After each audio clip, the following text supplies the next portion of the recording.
Hello and welcome to my channel. My name is Krista and I am a luxury makeup artist specializing in destination beauty. And in this video, I'm going to share with you 5 things every professional makeup artist should have. As a professional makeup artist of over 10 years, in my opinion, these 5 things are absolutely non-negotiable, not just for makeup artists, but all beauty professionals, especially along the wedding industry. These things show that these people are real professionals. They take their jobs very seriously, as well as providing their client with an extraordinary client experience. So as a professional, I find these to be extremely important because I have had clients come to me and book me after having experienced very serious issues with other artists, such as not showing up, doing something that is completely different from what they have explained or envisioned, and just not knowing what they're doing as a wedding professional. I feel that as a wedding makeup artist, or just a wedding professional in general, this is one of the most important days in our clients' lives, and there is no room for error with big things like not showing up or not providing the client with the service that they wanted. So for me, these are extremely important things to look out for when choosing a professional makeup artist for your wedding. The first thing I think every wedding professional should have is business liability insurance. This is not just to protect the stylist, this is also to protect clients as well. And this is because in the case of the stylist getting makeup on a piece of furniture at the venue, they may come to you asking you to pay for those damages. Those are considered damages. So they may come to you asking to pay for that, for it to be cleaned, replaced, whatever the case may be, to restore. When a stylist has business liability insurance, which some venues actually now do require for events, they should be able to cover those damages that they have caused. So not, like I said, not only does it protect the stylist, it also protects you as the client.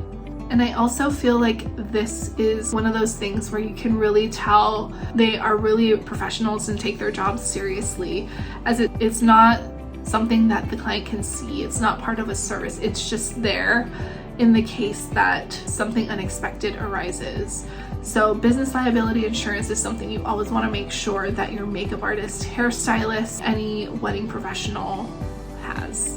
The second thing, and I feel like as a makeup artist, this is one of the most important things, is a clean, professional makeup kit. Sanitation should be at the top of a stylist's priorities list. A stylist should want to avoid any opportunity for bacterial infections, for spreading disease amongst clients. So what this means is they should be using disposables for anything that is in a jar or in a tube. It should never, the original tube should never touch a client's face and then be put back in the tube if it is not being given to the client, if that makes sense. If I'm using this concealer, I would never take this, apply it on a client, and then put it back in the tube to use on another client. This is extremely important, as the possibility for infections with doing that can be not good, and things like sty eye, cold sore, or even worse can happen if a stylist does not take sanitation seriously. So other things you want to look for is, or ask ahead of time, is if your stylist will use a new set of brushes with each client, which they should be. If their kit, when they open products, are immaculate, there shouldn't be powder or things like creams just smudged everywhere. Everything should be perfectly neat. Everything should be cleaned up. Edges should be clean. Things should be wiped between clients or sprayed with disinfectants and sanitizer between clients as well. And I feel like a stylist kit is a representation of them as a professional. So if products are just messy and powders everywhere and creams and stuff are smudged everywhere, that might reflect in their service and experience. So you could ask if you do Zoom calls or a video call with your stylist, maybe you just ask them what their kit looks like, if you could see it, or if they could send you a picture. And you don't have to say you want to check for sanitation. You could just ask them if you want to see what products they have. You may get more of an authentic photo of what their kit would actually look like, as opposed to being like, I want to see if you keep a sanitary kit. Then they're gonna have that time to clean everything up, and you might get a false sense of how their kit really looks. The third thing that you want to ensure your stylist has as a professional is a contract. Like liability insurance, a contract protects both you, the client, and the stylist in the case of any incidentals, and that both you and the stylist honor your transaction and your agreement of the service. You'll have peace of mind that your stylist has laid it out in the contract that they will be responsive, that they will arrive at a certain time. It just keeps everybody accountable in the transaction.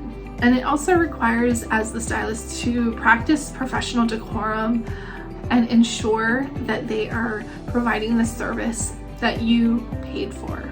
So if you come across a stylist and you're in the booking process, if they do not present you with a contract, that to me is a huge red flag.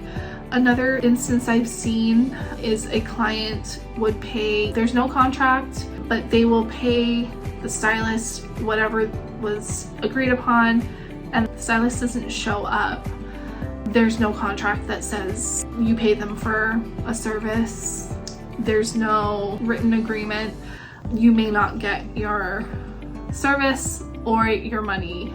So a contract is very important when choosing your professional makeup artist. The fourth thing I think every stylist should have as a professional is a diverse portfolio of work. Applying makeup is much different when you apply it on someone else as opposed to yourself. So even though you may see a makeup artist, you may find them on social media and they do a lot of tutorials on themselves, their skills may not translate to doing clients, actual paying clients in the same way. So when you are choosing a makeup artist, I would recommend looking through their portfolio and seeing that everyone is completely unique and different. So you're not going to see every single color, skin tone, skin color, eye color, or some combination of that on every single portfolio, but you want to see a wide range of people in their portfolio. That way you have a good sense that they can create looks on just about anybody, and that they have that knowledge of color theory and creating softness and whatever it is that you're looking for as a bride. At the very least, you want to see pictures of clients in the portfolio that look similar to what you look like. So if you have blonde hair and blue eyes and fair to medium skin, you want to see several photos of your makeup artist clients with similar features. That way you at least know she can create something that you will like and that it will look good on you. If the makeup artist does not have photos of clients and it's just photos of themselves doing their own makeup, I would ask for more photos of clients that they have worked on, just to get an idea that they have worked on other clients and that they know how to apply makeup on someone other than themselves. And lastly, I think it's very important for a professional makeup artist to have a website and a client management system. A website and client management system shows that there's some sort of organization. They have systems in place to ensure that you are taken care of and that you are receiving information in a timely manner at the right times, and that they take the client experience seriously. As a makeup artist, I have a hard time having clients DM me because you never know where it goes. If it gets lost, you might not see it. That way, if a makeup artist has a client management system, it goes to one place that the stylist will check regularly. It's a professional way to do correspondence, and there's also usually in client management systems a portal that you can access as the client that will have all of the information that you would need, like your contract, your invoice, things like that, as opposed to when you are DMing or texting. It will be difficult to keep everything in one place unless you're the one printing it out and storing it and organizing it. Client management systems will make sure that all of that's organized for you and you can just go to that one webpage and find it. I feel like social media is great. It's a great tool and opportunity for makeup artists to share more of themselves personally. I feel like websites are where you find out more about a stylist professionally. They may share things like personal things, but it's more of them putting their professional foot forward. With a website, you get to see their overall style, their brand, if the style just is attractive to you, or if it's something that you like. With social media, everybody's style looks the same. You just have on Instagram, you have your 9 square and just pictures, right? You don't see the brand. You don't see the stylist colors and fonts and things like that. I feel like that can tell a lot about the type of service that stylists provide and just the overall vibe of that brand in general. So those are the 5 things I think every professional makeup artist should have. What do you think? Do you think that these are important? Is there anything that I'm missing? I love to hear what your thoughts are as past brides or brides to be. What is it that are red flags for you, and what are you looking for in your professional makeup artist? Please let me know in the comments. I'd love to hear from you. I will be doing more bridal videos on this channel. I also, if you aren't aware, have another Instagram, which is the Blush Atelier, and that is where I share more of my personal life and just quick and easy beauty tips. How to do really easy makeup with a minimalist capsule beauty wardrobe. It's all about simplifying and streamlining on that page. So I would love if that's something you're interested in. You give us a follow there, and I also, most of the videos on this channel are regarding that, but I will be doing bridal videos here as well. So I would love for you to subscribe if you're interested in both. That's great. But thank you so much for watching. Thank you for taking the time to watch this video, and I wish you all the best on your wedding. If you are interested in reserving your date with us, if you're getting married in Hawaii, congratulations. I will leave my information below so you can get more information if you are interested in reserving my services. So thank you so much again for watching, and I will see you in the next video.